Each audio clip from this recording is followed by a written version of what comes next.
This video, I'm going to show you how you can add connections or follow accounts and players in Roblox. If you find this video helpful, I'll kindly request that you support me by liking the video and also by subscribing to this channel.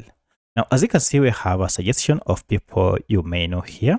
And if you want to follow any of this, you can go ahead and tap on them. Alternatively, you can go ahead and search any with this search icon. So for instance, if I tap on this and I like to go ahead and add the connections, you can see we have an option to add connections here. So if you tap on this, now I'll have sent a request and it is painting.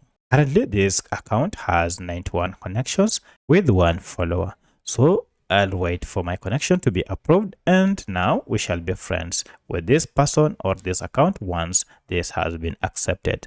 So that's how you can add connections on Roblox. If you have any other question, kindly let me know in the comment section. Otherwise, thanks for watching and let's meet in the next video.